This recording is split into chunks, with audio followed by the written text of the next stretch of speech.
Yeah. So what happens when a policeman moves into your house? You lose it. That's what happens. He starts smashing it up, and he throws things downstairs, and he punches walls, and he breaks things in the house, and he gets you in corners by walking into your face and sticking his finger up like this and sticking his horrible little face in yours and screaming in your house, get in your face, get out, this is my house now. No. Policemen shouldn't be in my house doing that. There's no way Peter Geeson should have been in my house doing that. I shouldn't have had to leave my own home so that he can live there. He shouldn't have screamed at my sister when she's pregnant, get effing rid from the street up at her window and then wheel spinned off the road in a rage, should he? No.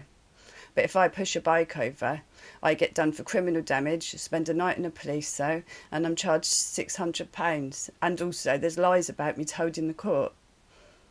Like, it was said that I tried to kill myself 2 years ago, a couple of years ago. No, it was 15 years ago. And I was hit and told to kill myself by my sister, who had just tricked me off the mortgage paperwork and told me to kill myself and make sure I did it properly. And that was when Peter Geesons was in the house and he saw everything that was happening. And he knew what the situation was with my family because I was raped as a 14-year-old and impregnated.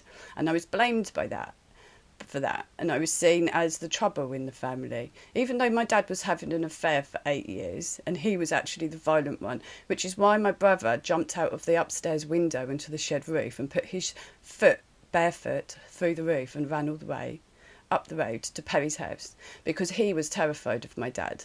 And my dad has stated in court that I am violent towards my family.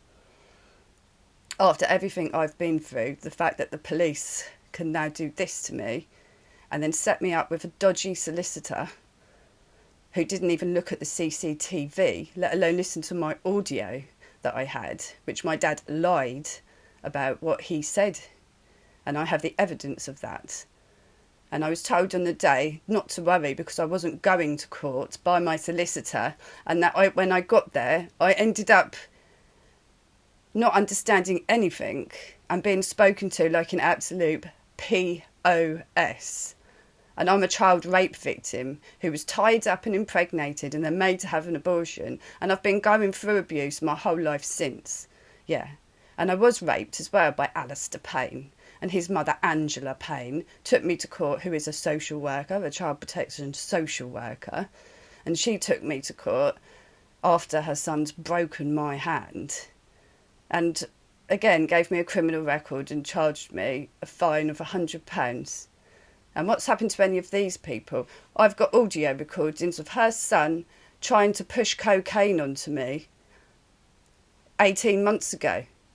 He's been doing that to me since 2010. I don't do cocaine. I hate cocaine because the other abuser who covered my whole body in bruises, whose father was also a policeman, you know, I've forgotten what I was saying now.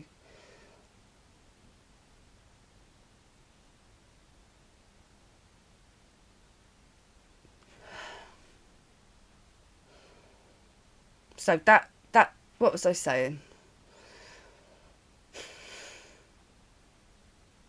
Why did I bring him up?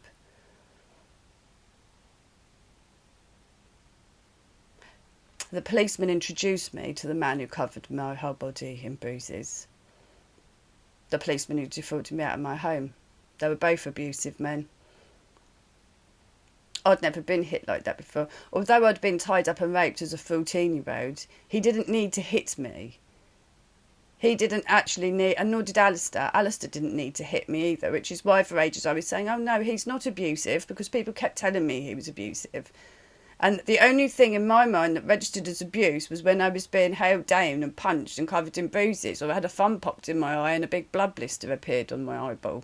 That to me was abuse, and that wasn't very bad abuse because I wasn't covered in cuts and bruises, and I was watching Mo on EastEnders having hot irons shoved into her arms, and I thought that's abuse. What I'm going through isn't abuse.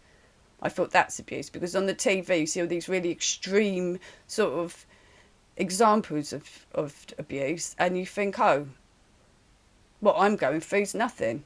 because you don't understand, you don't know, especially when all these people are telling you since you're 12 years old that there's something wrong with you and you're too sensitive and you're not doing what you should be, and it's your job to keep men happy because women are meant to meet men's needs, and I wasn't doing what I was meant to be doing, and I was showing videos of pornography and I didn't even want to watch them. I was crying. I asked him not to watch them, but he was showing them to me.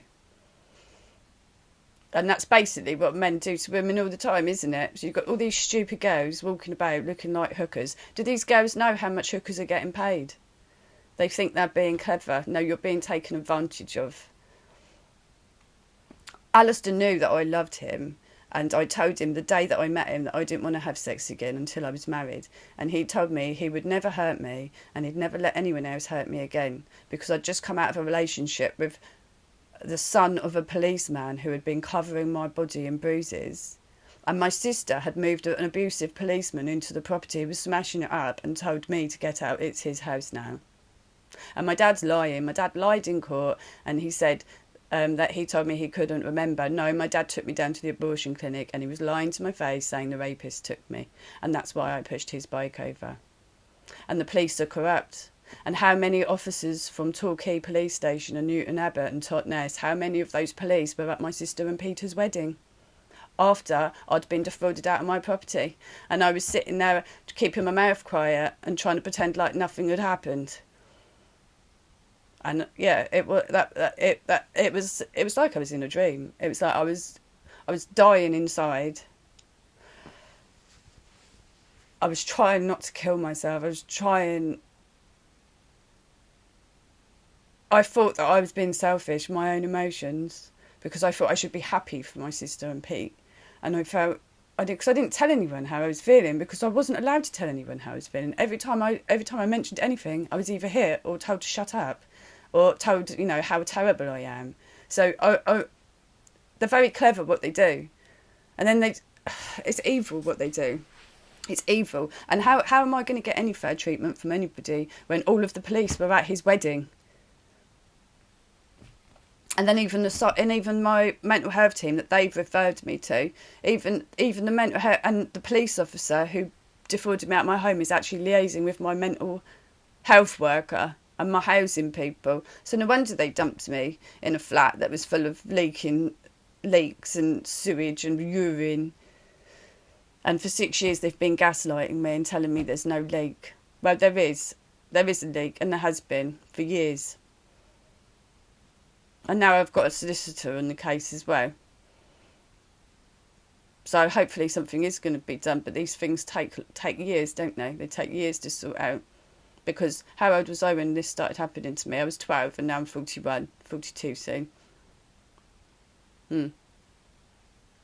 So yeah, the services are corrupt.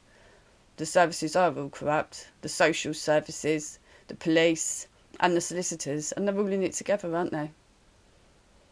They're all in it together. When you've got domestic abusers stealing homes off of child rape victims, and then they're liaising with their mental health team and their housing officer, and then I'm being put in a flat with sewage. Yeah, my flat looks quite nice. Doesn't it look quite nice?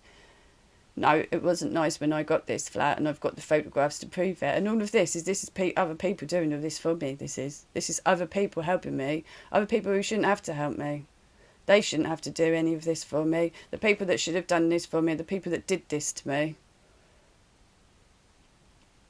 I shouldn't have even needed this done for me, because I should have been able to buy my own flat outright, which I would have been able to do if I hadn't have been defrauded by the policeman. So he's done very well, hasn't he, with the deposit from my house and my nan and granddad's money that they put in the house, with an ensuite disabled downstairs bedroom, and my granddad ended up dying in hospital because he got stuck in the bath. But we had an ensuite downstairs disabled wet room. Where did that go, Peter? Oh, Peter, where did the deposit for your house come from, Peter? Where did you get your mortgage? Have you still got that interest-free or just below the base rate mortgage, the one that I was tricked off the mortgage paperwork that was my mortgage, but that you've transferred and taken all the benefit from to your house along with the deposit and my nan's money? And Martin Owen, my uncle, where's the piece of paper that was written to Natman's solicitor saying the money's to be used for the benefit of the three of them on that house? And we weren't allowed any partners to move into the property, were we? Because I was engaged to a very nice man at the time, wasn't I?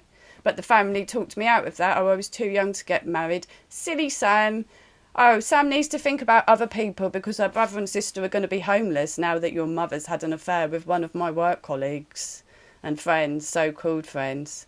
Yeah, so she was having an affair with him under the guise of supporting me. And that's why my dad hates me. Because they blame me. They blame me for everything in this family. I'm the scapegoat of the family.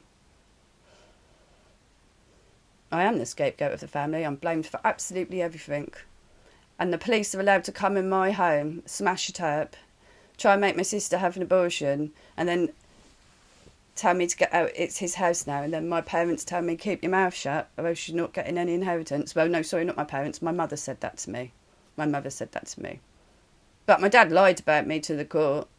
My dad lied about me to my face and is denying taking me to the abortion clinic when I was underage and saying the rapist took me. And he's telling the police that he's told me that he can't remember and I've just gone mad for no reason because I believe in the devil. I've smoked cannabis. I've lost my mind and I'm just a crazy nutcase who makes all of this stuff up for absolutely no reason. Oh no, I think it's really flipping great, really great for my image to come on YouTube and start ranting when my eyes are all baggy and I haven't had any sleep for how many years now? I don't think I've had any proper sleep since about, well, I can't remember. I cannot remember because I can't sleep. Because every night I have dreams about what's happened. And every morning I wake up remembering that I don't have a family anymore because they've tried to kill me. They've hit me and told me to kill myself. They've made me have an abortion. They've lied about me over and over again to me and to other people. And I don't understand why. My mum has got a serious problem. My whole family have got a serious problem. Like, I've never asked my family for money. I have never asked my family for money. My dad's told me never to ask him for money, but he's allowed to take money off my mum's mum and his aunt. So he's allowed to ask people for money. But I'm never allowed to ask anyone for money. And I'm probably the only person that hasn't asked anyone for money. And I'm also the only one who's been hit and told to kill myself and defrauded out of my own property after I was raped as a child and made to have an abortion. Yeah, and all the Christians want to keep saying to me that I need to forgive. Oh, forgive. Well, are you going to be saying that when your kid's raped and impregnated? Are you going to say, oh, just forgive them and forget? Is that Christian, is it? Let's blame me. Oh, Sam's not a Christian because she's upset about what happened. She's not a Christian. That's not forgiveness. You lot are evil. You're so evil. And yeah, I have gone crazy and screamed at people and called them names. But these people have broken my hand, made me infertile, tied me up and raped me, hit me and told me to kill myself, defrauded me out of my property, and fucked with my head for 41 years. So, you know, it could be a lot worse, couldn't it?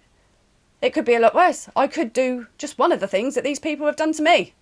But you lot will all call me crazy. Yeah, I wonder why that is.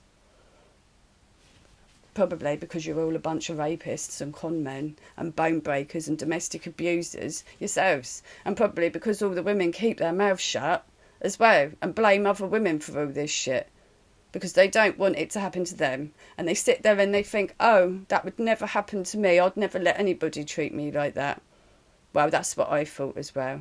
I was actually saying that. I was actually saying I'd never let anybody treat me like that. She's a fucking idiot. What's she putting up with that for? And what was I going through myself and I didn't even realise it? You lot are the crazy ones.